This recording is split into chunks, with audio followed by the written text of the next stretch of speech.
So let me start by asking Sanjeev Puri. Typically, companies have a fixed employment outlook for the year based on their projections of demand, based on their assessment of how much revenue they're likely to generate. Now the government says, not just to you, but to everyone in general, that we'd like you to hire more and therefore we're offering these additional incentives.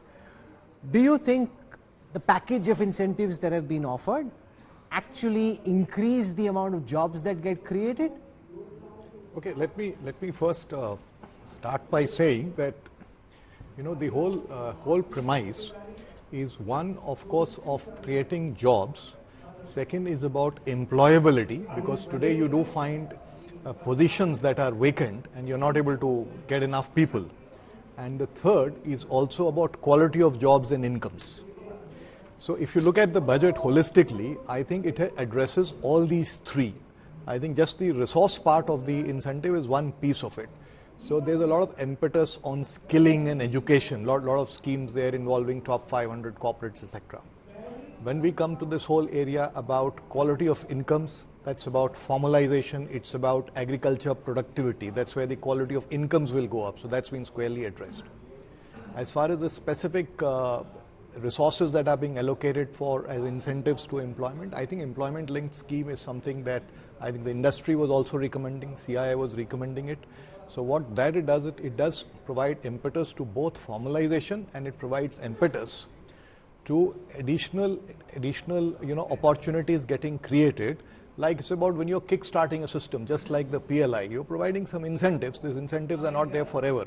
So the initial factor cost of starting are actually getting moderated, and therefore that will provide some impetus. So that's the whole idea. So that's the idea. That's the whole idea, and that's what industry also had suggested employee-linked incentive. Rajiv Amani, do you have an outlook for how many more additional jobs may potentially be created because of the employment-linked incentives that the government has offered?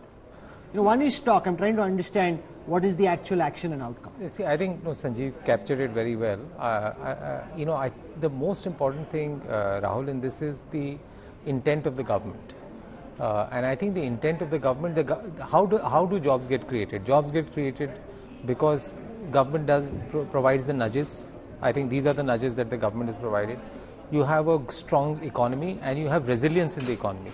So it's not just today, but the next 5 years. So if you look at the quality of macroeconomics and everything else, so it encourages people, makes them more confident to hire. So to answer your specific question, it may not impact the largest 10, 15, 20, 50 companies to make a difference, but for generally for mid-market companies, for MSMEs, and directionally, it's very clear that for anyone who's there, you always try and align yourself with where the policy is going, that the government wants you to hire more youngsters coming out of college.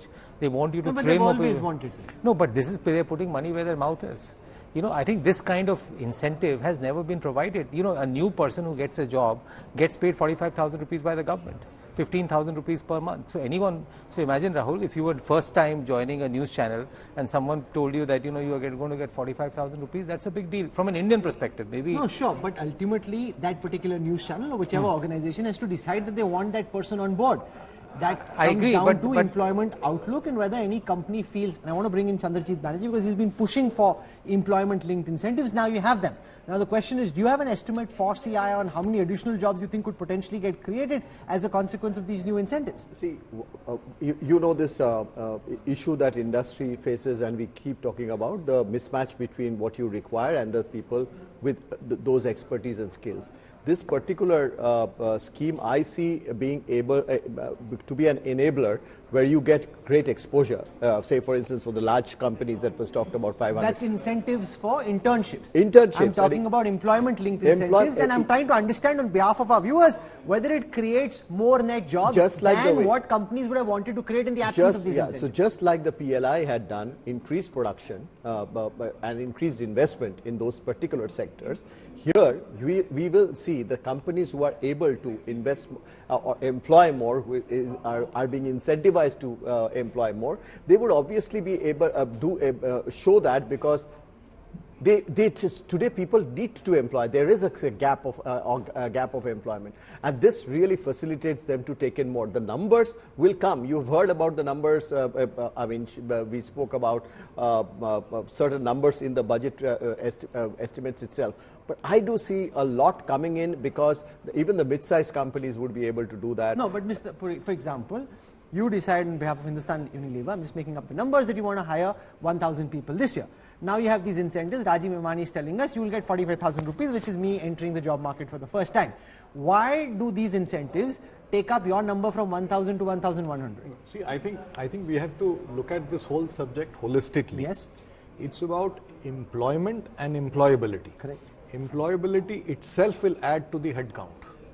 Today, you've heard there have been media reports that there are certain requirements and the resources are not available. So, moment you increase employability, more jobs will be, headcount will be added. It's not that new jobs are added, but there are open positions. So not in companies like yours, they can train in companies like yours and work with some of the MSME companies. That's the second part of it. I'm saying even large companies, there are large companies who have announced they do not have the pipeline of the trained resources to hire. I have so many 25,000 open. So what this is doing is that it is putting a lot of focus on employability by giving exposure to first timers, by apprenticeship, etc. So once the pool of skilled employees is increased, more headcount will get added. And of course, for smaller companies, it is a much larger benefit. It provides the financial incentives and it provides the skilled resources. So we have to look at provided they have the appetite to want to hire. So appetite is there in industry to hire, yeah. And when you are linking it to EPFO, you are actually helping formalization of jobs. And the numbers that have been talked about are something like a 210 lakh crore, 210 lakhs, 10 lakh people who can be impacted with that. No, because if it gets added to the employee provident That's fund, right, and so you are helping then formalization. The employer Yes. has to also deal with all the current labor laws in the way So that that's they why exist. we are also parallelly talking about labor, the factor market reforms, which include labor in a big way. Which as of now is stock, and there hasn't been action on it. It has been told that if the states do, states will be incentivized. That carrot and stick type of a thing has been given, that states which do second gen reforms will be incentivized more. So that part has been well mentioned in the budget. But there's also the politics of these factors of production reforms. We saw what happened with the land acquisition bill. We also saw what happened when the farm bills were tried to be changed by the government. I want to go across to Rahul, yes. This is real money going in, especially in MSMEs and others. This is real money going in the hand. So do you see some people who were earlier in the informal sector now being formally brought correct, on the rolls? Correct, absolutely. Yeah. And this is real money going No, through. but take for example a mid-sized company. Yeah. It's very easy for him to have contractual workers. The moment he brings them on board, he has to deal with labor laws as they exist at the moment, not what Chandrajit Banerjee is saying. At some point in time, that particular state government may reform those labor laws. They're already dealing with 150. They'll probably deal with 200.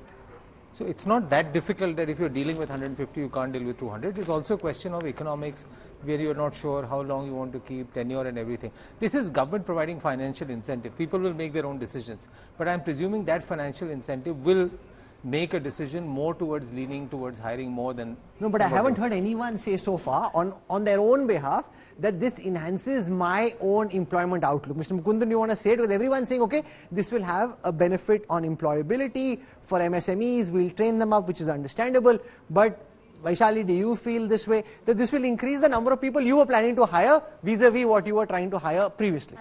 I can probably give you an anecdotal example. Yes. When we were executing our expansion project, it came down to shortage of welders. Okay. Our project got delayed by almost 3 months because shortage of welders. Now, you can't train them overnight because these are very specialized skills. I think fundamentally what we are saying is these are friction in the job market which we need to ease. And no, but where will these welders get trained in the new, in the big 500 companies?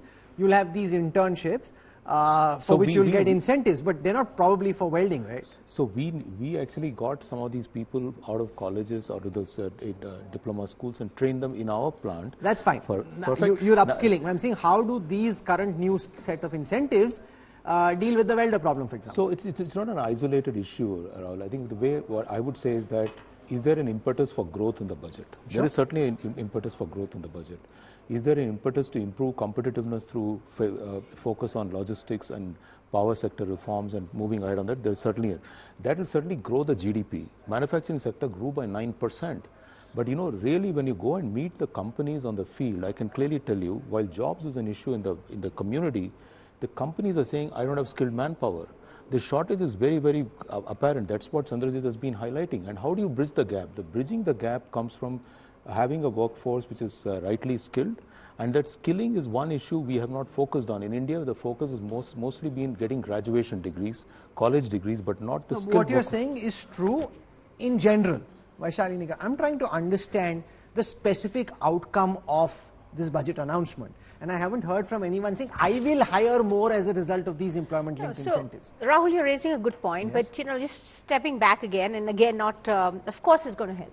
And it's not only this, but it's also the whole approach, the broad approach towards, you know, skilling, capacity building, inclusivity. So if you look at, you know, the hub and spoke for capacity building and engaging institutions, hiring, you know, first-time job seekers, and the government saying that we are going to give you your first salary. I think these are all, this is messaging to say No, that... it's messaging. I Yes, understand the messaging. right. I'm trying to And understand incentives. and distill outcomes, potential Right. outcomes. Right? Outcomes will be that our sector needs a lot of people to get to work. We need more women. So the whole issue about the hostels and the creches sounds like, you know, nice to do. But honestly, if we want to get more women on our sites, these are absolutely critical. So it's going to help in us employing more women. It's going to help us to provide internships because we do need a broad base of people who get skilled. Now, coming and working with us for a year is going to give them a brush to our sector, which will probably give them the base to go and look for other jobs. But Gaurav Vallabh, So you've seen what the challenge is here. Everyone's saying the messaging is on point, and it is. The government is accepting that employability, employment, jobs is a central challenge, and they've put some muscle and money behind it. What is the end outcome? I'm saying, how far have we thought that through? So you've given some incentive, now you have something to say, but what happens at the end? That's what I'm trying to understand. Have you thought that through? Rahul, if we had gone through the India Employment Report 2024, one of the basic challenge was that there was no linking of the employment and the employability issue which was highlighted by the previous speakers. But the answer to your question lies with the 5 schemes. You have to look into these 5 schemes comprehensively. Sure. One scheme says that I will train in 500 top companies 1 crore 21 to 24 age group interns. Another These are scheme, largely big companies, right? So high turnover companies. So they are providing a pool.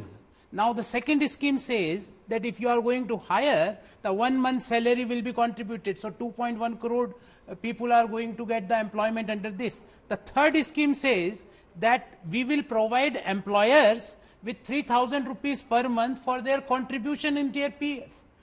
So that formalization should happen. The fourth scheme says that we will also train 20 lakh young people for the MSME sector in ITIs with the help of the state government. Which you've been trying to do in any case. And the yes. fifth and the last scheme says that we are more focused of creating jobs in the manufacturing sector. That is what government is intended to do. The employment-centric manufacturing is the key of one of the key of this budget. So we have to think of this. This is a holistic from the supply to getting the final job. The formalization of the economy is happening, and this is how these all 5 schemes are interlinked to each other. But I'll compare it, if I can, briefly to say Agniveer, right? So you have these interns, they come and work with the 500 top companies. During the course of the internship, they acquire new skills. Now, like when you retire from the army, you're available for employment in any of the central paramilitary forces. But ultimately, you still need a job, right? So it comes down to that, Gaurav. That, okay, so you have this internship, Actually, Rahul, and then what? That is where So I think the minister... 1 minute, Mukund. For example, Mukund wants to hire me, but I don't have that skill. But for example, I am getting internship in the Mukund's company, and I am getting for 1 year, and Mukund is not paying anything. The entire 1 year internship, the money is paid by the government. So Mukund will say, okay, let him do some work, see what he is doing, and after 1 year, Mukund is going to hire me because I had done free internship for Mukund's company. So I am now trained on the expense of government for Mukund's company. So he is going to hire me now. Provided Mukund has the outlook and desire and appetite to want to hire more than otherwise, to some extent, for small and mid companies outside of the big 500, it does address can I the challenge. Yes. add a point? I think the Minister also said they're going to bring a digital platform where people getting skilled and trained in these 500 companies, their details are going to be available for people who want to employ them. So this is actually, there's a sixth level which is added to that, to say that not only, see, these 500 companies are the ones which will have training facilities. Firstly, I think it's not that MSME are going to have training facilities. So she is focused on these companies to say, listen, I think you provide the training to them and provide them high quality training so that these are extremely skilled. Then their data actually goes into the central network and it is available for MSME in Aurangabad who wants to hire, who are the people with this skill set available for me. And also, I think at some point they will also bring out a system by which the people who want to get employed can also look at the companies where these jobs are available and link them together. I think that is the missing piece. If you look at our own issue of employment exchanges, which were all started, we were physical. Now they're moving to a digital platform. And I think these are the steps in the right direction to build the... Sure.